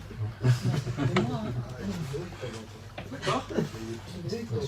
Il y a des petits bruits, ouais. Je sais qu'il y a un gars qui vient de temps en temps. Je ne sais pas si ça va suffire à finir la mairie avant 2021. Il y a une présence. Mais ouais, il y a un gardien peut-être. C'est ça. Et ce que je disais en plaisantant le soir, quand on en discutait avec Claire, aujourd'hui, le gars qui bosse à la mairie, dans la mairie, le bâtiment, c'est un emploi fictif. Parce que personne ne l'a jamais vu, il ne sait pas ce qu'il fait. Et c'est juste hallucinant parce que quand on en parle avec le maire, il me dit il n'y a pas de problème. Il n'y a pas de problème. Fictif ou au black, c'est pas pareil. Un fictif, parce que si. Parce qu'il n'a même pas de quoi payer au black. C'est juste hallucinant en fait. Donc c'est vrai que je pense que ce genre de projet, c'est le fruit d'une incompétence en termes de gestion. Parce qu'on a prélevé les impôts, parce que peut-être il fallait faire un peu comme les copains, on va dire, et qu'à un moment donné, on ne sait pas quoi faire de cet argent. Plutôt que de se retourner vers les gens en disant on prélève 300 000 € en trop, ce qui est à peu près aujourd'hui l'état du budget, on prélève 300 000 € d'impôts en trop, on s'est dit on va le rendre aux Crônois, non, on dépense. Donc il faut des projets. Allez, on refait tout, etc. Alors c'est très beau, maintenant notre ville commence à être belle. Sauf que quand on fait tout dans la même année, ça devient juste invivable. Je ne sais pas si vous allez travailler le matin en passant par pour descendre dans le Val-de-Crône, dès qu'on va avoir rendu la rue de la Comésie à la population, ça va venir un peu mieux. Mais on voit bien que on n'a aucune vision du quotidien des gens. Tous les gens aujourd'hui qui ont eu à subir les travaux qui ont été menés sur la ville se disent mais le maire il ne vit pas ici. Alors il vit ici, il marche. Sauf quand il utilise son véhicule de service pour faire les 500 mètres qui séparent de sa maison et de la mairie. Mais voilà, lui il est là, il est sur place. Ceux qui vont bosser ailleurs, c'est l'enfer. Et tout ça parce qu'on a de l'argent. On n'a plus savoir quoi en faire. Et donc je trouve qu'à un moment donné, on devrait réfléchir le projet, de se dire, est-ce qu'on ne prélève pas trop d'impôts? Ça c'est une des hypothèses que j'ai. C'est une première hypothèse. Ou est-ce qu'à un moment donné, on ne rend pas, et ça c'était une autre hypothèse que Erwin me soufflait tout à l'heure, est-ce qu'on n'a pas la qualité de service qu'on est en droit d'attendre du niveau d'impôt qu'on paye? Parce qu'on pourrait aussi espérer que nos enfants soient mieux accueillis à l'école, par exemple, avec une vraie dynamique éducative. On aurait envie que, effectivement, on ait des vrais services encore plus développés sur le plan écologique, sur le plan de la solidarité. On pourrait avoir un beau centre-ville.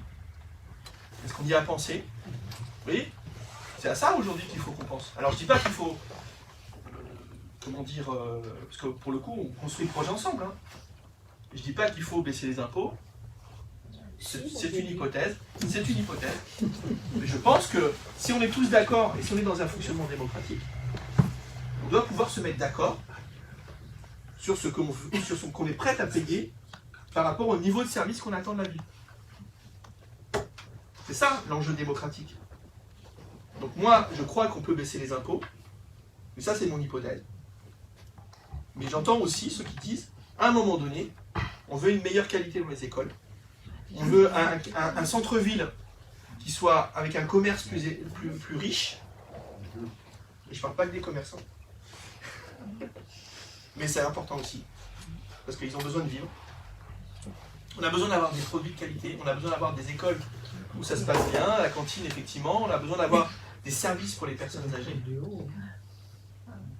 On voit bien qu'il y a un sujet autour de la dépendance, parce qu'il faut, on a des espaces verts à protéger aussi, parce que c'est les parcs qu'on joue, voilà. Tout ça il faut qu'on y pense en fait. Et donc ça fait partie du deal. Moi je pense que les gens ils sont prêts à accepter un haut niveau de fiscalité, si derrière ils ont le sentiment que ce qu'ils veulent est en train d'être produit en fait. Si on dit on refait toutes les routes, vous imaginez bien que ça coûte cher. Donc effectivement, peut-être qu'à ce moment-là, et je le dis parce que Alain Girard, il avait fait quand même sa part de rien, on va dire, sur l'état des routes. Donc on peut, moi je le dis parce que je suis dans la critique constructive, Objective. mais pour le coup, je pense qu'aujourd'hui, on a quand même, grâce au département, et quand je dis ça, je parle de l'ancien département et du nouveau département, puisque je vous rappelle qu'en 2014, on a eu tout le centre-ville qui a été refait par l'ancienne équipe socialiste, à l'époque, Jérôme Gage, qui a refait donc toute l'avenue Jean Jaurès, juste après les municipales, Royal, ou juste avant, je ne me rappelle plus. En tout cas, c'est dans le même Juste timing. après. Voilà. Et puis derrière, on a le nouveau département avec François Duroy, qui nous a fait la rue Remontrue, qui est en train de nous faire la traîne haute et ça va dans les lignes. C'est royal. Donc il faut pouvoir profiter des circonstances.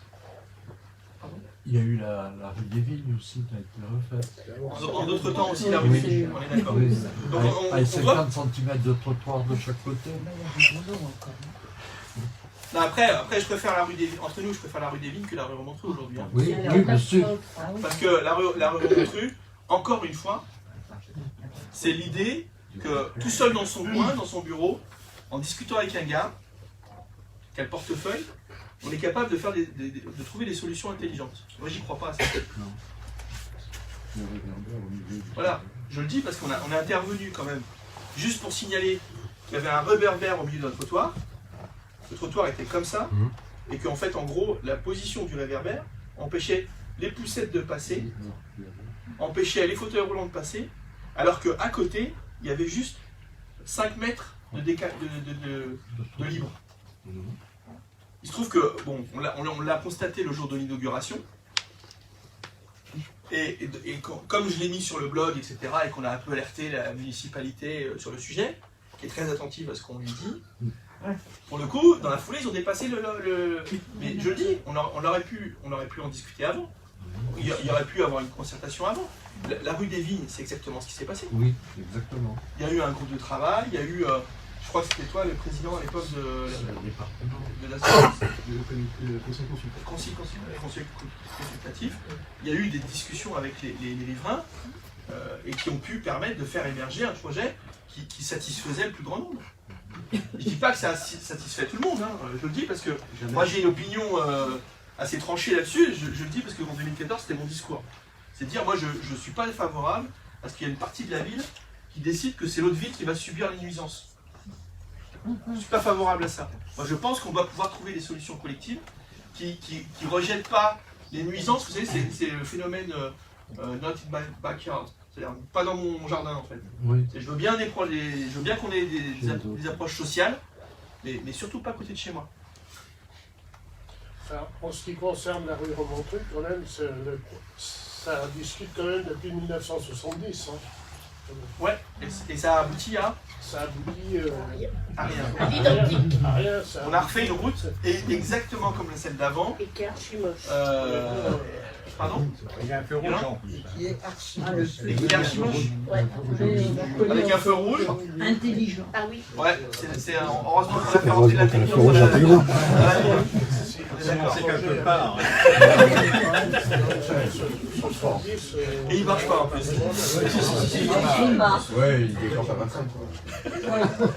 Vous roulez à 50 à l'heure, il se met au rouge. Hein. Ah non, même à 25, il passe au rouge. Non mais c'est 30 hein. C'est un limiteur de vitesse. Ben, comme il y a là-haut un limiteur de vitesse. À la pharmacie. Oui. Non. Je voudrais quand même revenir sur la question de la fiscalité. Oui. Parce qu'il y a une chose, j'entends ce que tu dis et c'est assez surprenant, un discours qui consiste à titiller un peu les consciences en disant on ne paye trop d'impôts à Crône, on pourrait, en tout cas, il y a un budget qui est excédentaire. Oui. Et C'est le cas. Factuellement, c'est le cas. Factuellement, c'est le cas. Et en même temps, ce que l'on sait, c'est que, et dans le discours du maire sortant, il y a toute une argumentation qui consiste à dire regardez les baisses des dotations de l'État, qui nous contraint à prendre un certain nombre de décisions par rapport à des financements de projets ou par rapport à la gestion de la ville. Ce qui fait que il y a quand même une imbrication de la gestion de la ville avec des politiques nationales. On est d'accord. Et l'action que je voulais te poser, c'était de prendre ça en considération et de me dire, toi, parce que tu connais bien les rouages de l'État, comment tu vois les marges de manœuvre dans ce mandat de maire et dans ces contraintes nationales qui ont des impacts sur la gestion économique. Alors, il y a un truc que je ne sais pas faire, c'est lire l'avenir, parce que tu sais bien qu'aujourd'hui, le propre d'une collectivité, le propre d'un particulier aujourd'hui, c'est de faire face à l'inconnu. Tous autant qu'on est, aujourd'hui, on s'adapte en permanence. Donc celui qui peut dire aujourd'hui quelle va être la politique de l'État en matière de dotation, à mon avis, il est devin. Mais en même temps, je crois que tout ne se règle pas forcément par l'argent. Je le dis parce que le lien, le vivre ensemble, ça nécessite... Moi, j'ai une expérience de fonctionnaire territorial. À chaque fois que je suis arrivé, on m'a dit « Tu dois faire mieux avec autant d'argent ». Et je trouve que travailler sous contrainte, ça nous oblige à être intelligents, comme les feux, mais un peu moins binaire. Parce qu'en fait, en réalité, ça nous oblige à travailler avec les gens. Et ça, je le dis parce que moi, je ne me lamenterai pas en fait, sur les crédits d'État. Je ne me lamenterai pas parce que je pense que ça crée un certain confort. Je le dis parce que en ce moment, il y a une polémique qui est en train de naître. Je ne sais pas si vous l'avez suivi. On a des présidents de conseils départementaux qui s'offusquent que l'État prenne 75 millions dans les caisses des départements pour financer les travaux du Grand Paris. Et notamment, pour nous, un certain nombre de projets qui vont avoir un impact immédiat sur notre qualité de vie. Comment ça s'appelle ? Le pont. Le téléphérique, le pont, comment ça s'appelle ? Le tram, etc., etc. Donc en fait, notre qualité de vie va être impactée favorablement par le développement de ces nouveaux modes de transport, etc. Et on a des départements qui s'offusquent en disant c'est scandaleux. C'est scandaleux que l'État prenne de l'argent au département, qui, soit dit en passant, met de l'argent sur les transports, hein, déjà. Mais c'est pas leur choix. Ces solutions-là, il faut qu'elles se développent. Est-ce qu'on a aujourd'hui besoin, à chaque fois, d'être sur son petit précaré, de dire non Moi, je pense qu'il y a plein de solutions qu'on trouve, et je le dis parce que j'ai travaillé dans des services municipaux. On avait l'idée qu'à un moment donné, je reviens sur... Plutôt que de faire appel à des prestataires qui coûtent cher, par exemple, faire embaucher du personnel. Alors après, c'est à contresens, aujourd'hui, de ce que la fonction publique, vers ce qu'elle nous pousse à faire. Aujourd'hui, on est en train d'externaliser en permanence, en pensant que ça améliore la qualité du service public. Vous voyez bien, pour ceux qui ont suivi un peu cette affaire de l'hôpital sud-francilien, entre la solution PPP, c'est-à-dire en partenariat public-privé, et la solution en portage État, ça a coûté 400 millions d'euros de plus que l'état actuel des choses. bien sûr, cet argent, il est allé dans les caisses de la boîte qui a construit l'hôpital. Et je trouve qu'on doit pouvoir, à un moment donné, en municipal, en travaillant avec les associations, c'est ça en fait, là, moi je pense que les solutions, elles sont là. Elles sont au niveau local. Qu'il y ait des contraintes qui naissent, qu'on soit capable de s'y adapter. Je pense qu'à l'époque, sans vouloir trahir ou dénaturer, mais Michel me confirmerait, Michel Berson me confirmerait, à l'époque où il y avait un carnaval populaire, il n'y avait pas autant d'argent qu'on en a maintenant au budget de la ville. Et pourtant, on faisait un événement magnifique, que tout le monde nous enviait. Donc, tout n'est pas toujours relié à l'argent. Je pense que là, on avait un engouement populaire qui naissait. Le fait que tout le monde s'investissait dans cet événement, c'était le truc auquel tout le monde participe. Alors après, c'est compliqué aujourd'hui, on est d'accord. C'est compliqué parce qu'il y a l'individualisme, parce qu'on dit que peut-être c'est plus simple de payer une prestation parfois chère, plutôt que de se dire on va épauler les écoles de théâtre, on va épauler les associations pour qu'elles participent au... Moi je crois qu'à un moment donné, nos solutions, elles sont en nous en fait. Elles sont en nous. Après, factuellement, oui, il y a une baisse des dotations de l'État, oui, il y a une augmentation des impôts. Mais il y a une baisse des dotations de l'État, il y a une augmentation des impôts. Et 300 000 €, c'est l'écart. Du trop perçu. Donc oui, on peut baisser les impôts. Pour moi. Christophe, excusez-moi, mais je suis obligée de partir. Oui. À bientôt. J'ai mon mari qui est tout seul avec Alzheimer à la maison, c'est clair. S'il y a un drame, ça sera vous le responsable. Justement, on parlait je vous libère tout tout de ce qui est suite. maintien à domicile pour les maladies. En fait, je reviens sur ce que je disais tout à l'heure.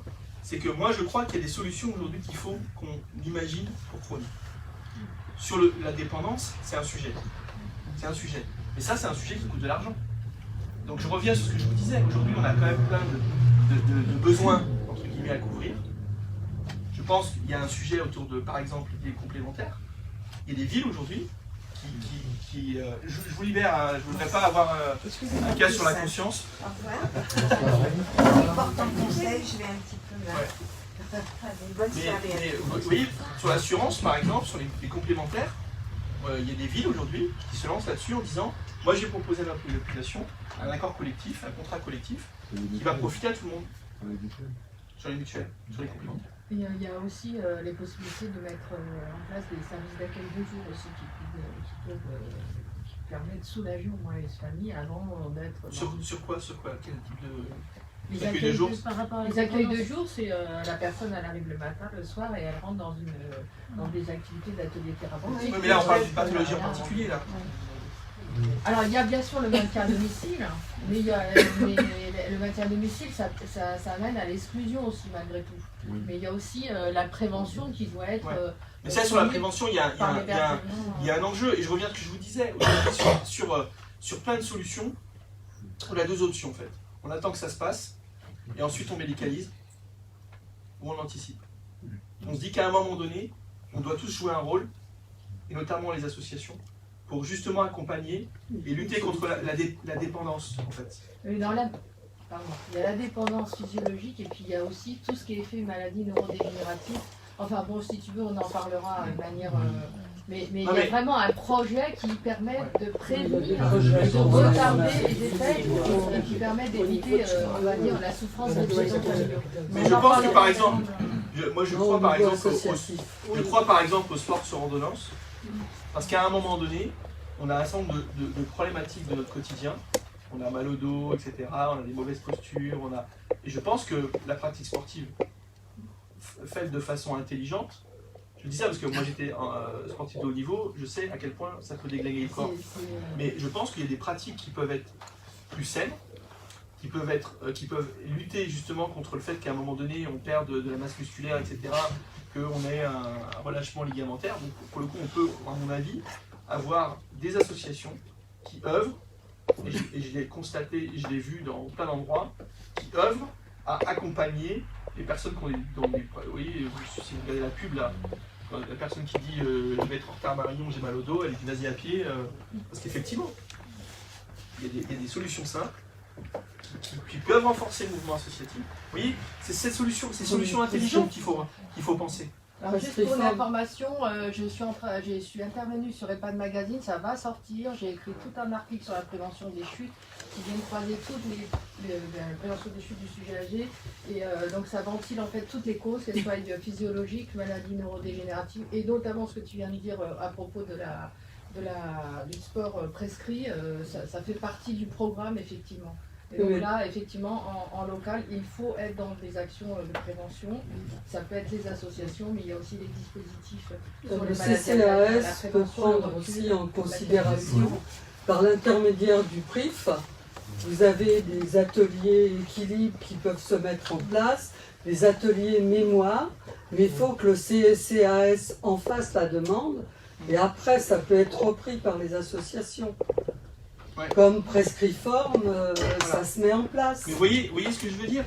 C'est qu'en fait, toutes les solutions, c'est pas nécessairement d'avoir recours à des professionnels indépendants qui vont forcément délivrer leurs prestations avec un coût important. Oui. On peut aussi avoir des approches alternatives non médicamenteuses. Voilà, exactement. Actuellement, il y a Je reviens sur le bien manger, en fait. Le fait de bien manger, ça peut améliorer aussi l'état de santé. Actuellement, au niveau du 91, il y a un projet pour les Alzheimer et toutes les maladies dégénératives, des séances, c'est 12 séances, et on occupe les gens et on les intéresse, et c'est en place sur l'Essonne. Ouais. Mais après, il faut que le CCAS ou qu'une... s'implique. Ouais, mais ça veut dire qu'il faut un vrai volet en matière de sport, de sport santé en fait. C'est pas que le sport compétitif, fédéral, etc. Il faut aussi qu'on ait...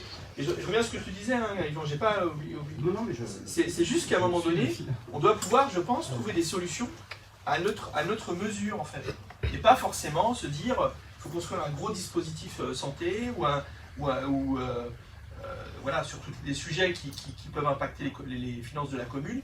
Il faut qu'on ait toujours des solutions très très chères. Je pense qu'aujourd'hui, on dépense en matière d'investissement plus que ce qu'on devrait. Parce que simplement, donc je disais 300 000 euros d'excédent entre le niveau de fiscalité attendu et celui qu'on pourrait produire. Mais forcément, on a des comportements en tant qu'acheteur qui sont en investissement. Parce qu'aujourd'hui, je ne sais pas si vous avez remarqué, le budget de fonctionnement est relativement stable. En fait, le maire nous fait croire que tout se passe bien parce que le budget de fonctionnement est relativement stable. En réalité, tout se joue sur l'investissement.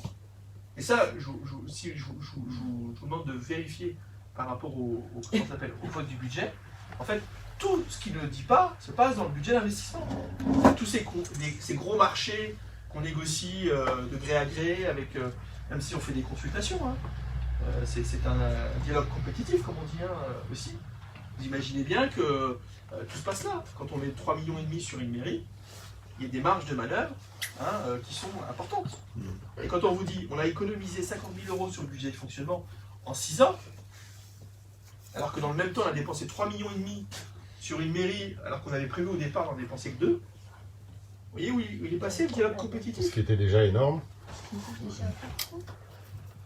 Excuse-moi aussi d'intervenir à nouveau, j'ai pas envie de monopoliser, mais ça me fait penser, aujourd'hui on tend aussi à faire la promotion de la qualité de vie au travail. Moi je suis très sensible à la qualité de vie au travail, et notamment sur le service public. On sait qu'à la mairie, Willy, tu en es témoin, ne sont pas toujours évidents. Donc comment traduire en fait cette qualité de vie au travail par les services publics qui permettent justement cette qualité de cadre de vie? Je pense que là aussi, il y a peut-être une question à voir. Alors, de ce que je crois comprendre, je ne suis pas dans les rouages internes de la mairie. Mais ce que je crois comprendre, c'est que d'abord d'avoir un projet municipal, c'est c'est un confort. C'est un premier confort. Pourquoi je dis ça? Si je dis on va à droite, on va à gauche, on va à droite, on va à gauche, et puis après on va encore à droite, etc., etc., pour le personnel, c'est juste l'enfer. Tout à fait. Et aujourd'hui, je crois que c'est un peu ça quand même le sujet. Complètement. Donc d'avoir un projet écrit, d'avoir des équipes qui ont participé à l'écriture de ce projet, donc qui se sont appropriés, C'est déjà un premier confort pour le personnel municipal. Se dire qu'on va mettre les moyens là où on veut aller, mais pas au coup par coup, durablement. Je pense que ça participe de la qualité de vie au travail. Parce que je pense qu'aujourd'hui, vu les moyens dont on dispose, au niveau, on a changé les voitures, on a tout changé, tout est neuf là. Oui, mais il faut enlever le volant, ils arrivent tout droit. Hein, tout est neuf. Donc pour le coup, le personnel, il a des moyens pour travailler. Il a des moyens tout neufs. Mais le problème, c'est qu'il ne sait pas où aller, quoi. Ce que tu disais. Il faut enlever le volant pour aller tout droit. C'est ça. Comment explique-t-on le taux de démission, que ça soit dans les conseillers comme dans les services? Alors moi, c'est pas énorme, j'ai jamais vu ça, moi, en 50 ans. Déjà, moi, j'ai pas démissionné, mais enfin... Moi, si tu veux, je peux te lire l'intervention du dernier adjoint qui a démissionné. Il parlait de quoi? Il parlait de trahison des promesses, etc. Je veux dire, je reviens sur ce que je disais tout à l'heure. Les valeurs, c'est important. Ce que je veux dire, c'est que si vous dites à la population, on va dans telle direction, que derrière vous faites tout, vous décrochez les gens. Le fait que tout le monde s'en aille au fur et à mesure, là, aujourd'hui, c'est en grande partie lié au fait qu'on fait juste le contraire de ce qu'on a dit qu'on ferait. Et c'est valable pour les élus, qui ne se retrouvent pas, mais aussi pour le personnel, qui à un moment donné, on a juste marre du slalom, quoi. Enfin, moi, si je peux intervenir, c'est parce que le monsieur malmène beaucoup. Hein. Oui, non, mais je sais bien, mais je voulais que ça soit dit. Ah bah, moi, je vous le dis. Hein, c'est pas moi de le dire. Hein. C'est pas moi de le dire. Non, mais moi, je peux le permettre. Toi, tu peux le permettre. Alors, bon, moi, j'ai été la première maire éjectée, comme ça, de manière unilatérale, sans motif valable. Donc, voilà. Voilà. C'était après 6 mois. Est-ce que vous avez des questions? Ça a été exprimé le lendemain des élections et réalisé 1 an après. Je voudrais, donc là, on a à peu près fait le tour de la présentation, qui a un peu débordé comme tout le temps. Je voudrais vous redonner la parole, parce que c'est quand même pas juste moi qui parle, dans le principe. Comme ça va me permettre de voir un petit peu d'autres.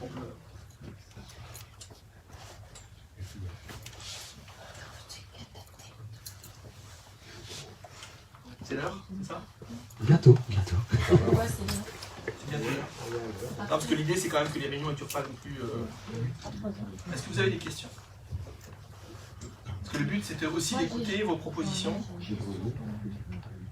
Je pense au visage que je ne connais pas nécessairement.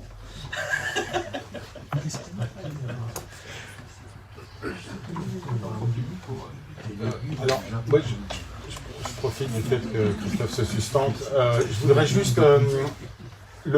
au début du mois d'août, la piste numéro 3 de l'aéroport d'Orly a fermé pour travaux. Elle vient de réouvrir. On n'a pas encore, évidemment, le gros du flux des avions, du fait notamment des grèves et d'une période qui n'est pas la plus importante en termes de vol. J'aimerais vraiment, je l'ai fait moi-même un peu tardivement, et je n'arrête pas d'en parler autour de moi, mais sensibiliser tout le monde au RIP, au référendum d'initiative populaire, lancé par le gouvernement, à qui ça coûte énormément d'argent. Voilà. On est aujourd'hui, ou en tout cas depuis peu, on a passé la barre des 1 million de signatures. Il faut juste, alors c'était très compliqué au début, c'est beaucoup plus simple maintenant de signer cette pétition, avoir ses cartes d'électeur avec soi et être inscrit sur les listes électorales. J'invite vraiment toutes les personnes présentes ici à en parler autour de soi, parce que, évidemment, en tant que Cronois, on subit directement les nuisances de l'aéroport, nuisances qui augmentent, en tout cas d'après les chiffres des associations qui gèrent ça de main de fer. Voilà, il est évident qu'avec une privatisation d'ADP, le nombre de vols augmentera.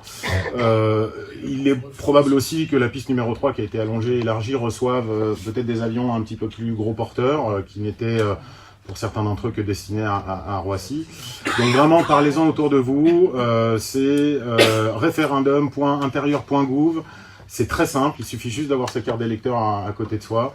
Et ça prend vraiment 3 à 4 minutes de son temps. Plus il y aura effectivement de signatures, mieux ce sera. Il est peu probable aujourd'hui qu'on atteigne les 4,7 millions de signatures qui sont nécessaires pour le déclenchement de l'article 11 de la Constitution, c'est-à-dire la mise en place d'un référendum. Néanmoins, le président de la République s'est prononcé hypothétiquement en faveur d'un référendum si les 1 million de signatures étaient atteintes. Alors évidemment, c'est pas officiellement acté. Maintenant, plus il y aura de signatures, plus il sera susceptible de mettre en place ce référendum pour que ne soient pas privatisés nos aéroports franciliens et toutes les nuisances qui évidemment en découleront, sans même parler des nuisances sociales qui découleront d'une privatisation comme celle-ci.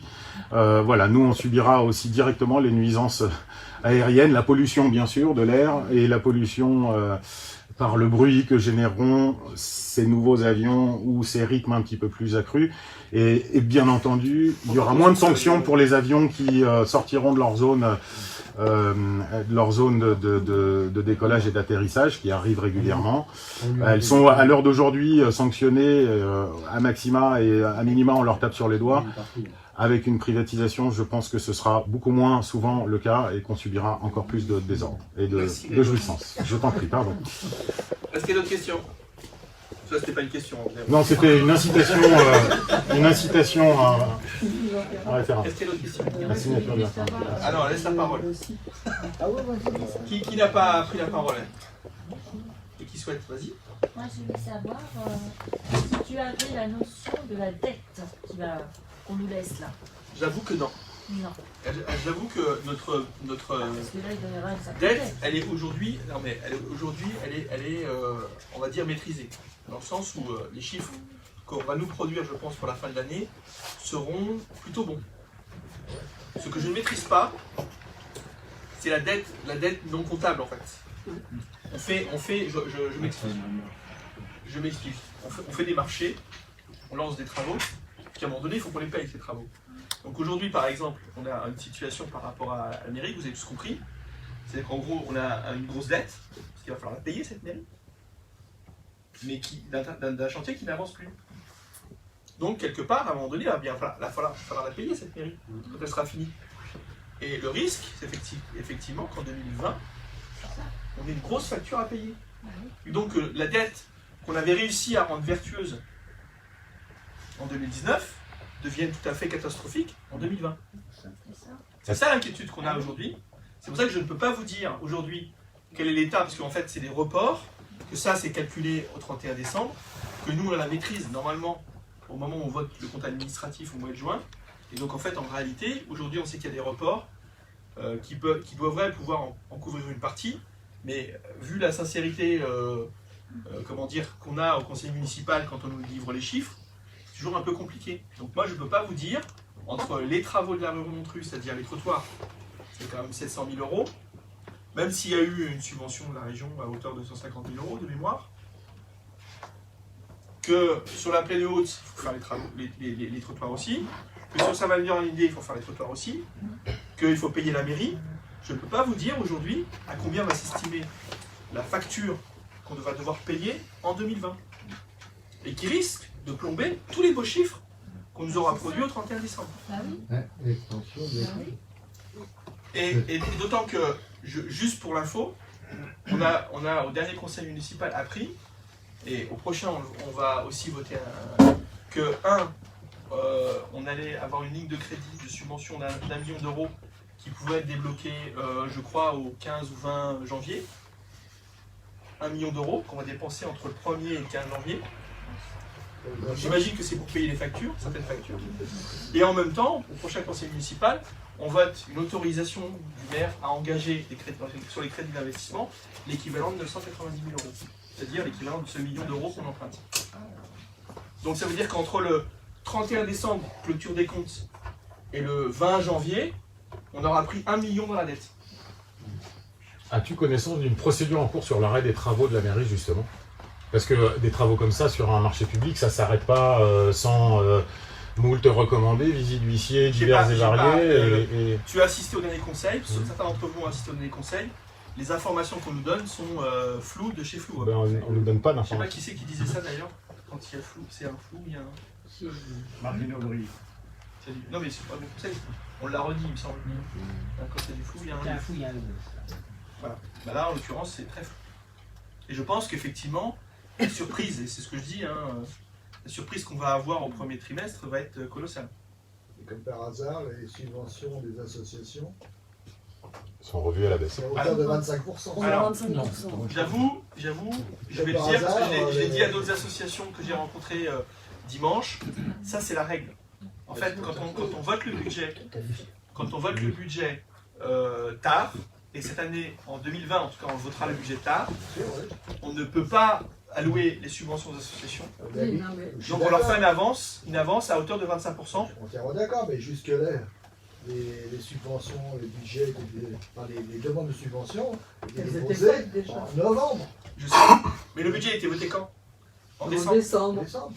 Donc avant la fin de l'année. Sauf que, vous vous rappelez qu'en 2014, vous voyez, je travaille à charge et à décharge. En 2014, on a eu les versements intégrales. Non, le budget il a été voté en avril. En 2014, le budget a été voté en avril. Donc forcément, vous avez fait une avance. C'est vraiment, là, par contre, vous voyez, j'ai beaucoup de mal à dire de l'action de cette municipalité, mais là, en l'occurrence, c'est juste l'application de la règle. Seulement là, on nous a dit quand même qu'on aurait les mêmes subventions que l'an dernier, même si on demandait plus. Il ne faut pas croire ce qu'on vous dit. Hein. Ça, c'est pas voté, ça. Non, mais... Il ne faut pas croire ce qu'il vous dit, par contre. Non, mais moi, de toute façon, mon budget avait été fait avant, je vais demander plus, hein, comme j'avais prévu, mais il nous a bien dit, vous n'aurez pas plus. Hein. Oui, comme il avait dit qu'il n'y aura pas de bétonisation de la ville, comme il favoriserait le petit commerce, Oui, bon, etc. La liste est longue, mais... Est-ce qu'il y a des questions? On continue? Non? Comme ça, je vais pouvoir vous libérer. Parce que je sais qu'il y en a qui ont des journées compliquées avec les transports en commun. Je ne voudrais pas ajouter de la fatigue à la fatigue. Ouais. Sachant que effectivement ce que dit Jean-Pierre est vrai, hein. Il y a un problème dans les écoles hein, quand même, en termes de densité. Ah bah. Donc là, on va avoir une facture, on va devoir Tu peux parler des chiffres? C'est-à-dire qu'à un moment donné, l'école du bas, en bas, on va devoir construire une école, on va devoir élargir les écoles. Ça c'est évident aujourd'hui. De toute façon c'est simple, il y a une maîtresse absente en primaire, la directrice prend son téléphone, appelle tous les parents pour leur demander s'ils peuvent aller chercher leurs enfants parce qu'ils n'ont pas de quoi dispatcher dans toutes les classes. Toutes les écoles sont, toutes les classes dans les écoles du bas sont à saturation. Ah oui. Il n'y a pas la place pour un élève en plus. Oui, alors qu'à l'école du haut, on a fermé des classes. Hein. Ils sont à 30 par classe? Ouais, 30 c'est ça. J'allais dire 30%. Les estimations, enfin, voilà, Amandine peut en parler parce que Sachant qu'en général, on est à 24-25, c'est déjà compliqué. Voilà. S'il n'y a plus de questions, je vais vous libérer. Pour l'école du haut, qu'est-ce qu'il a été construit? L'école du haut, elle est quand même vétuste. Elle a 74. Elle doit être détruite.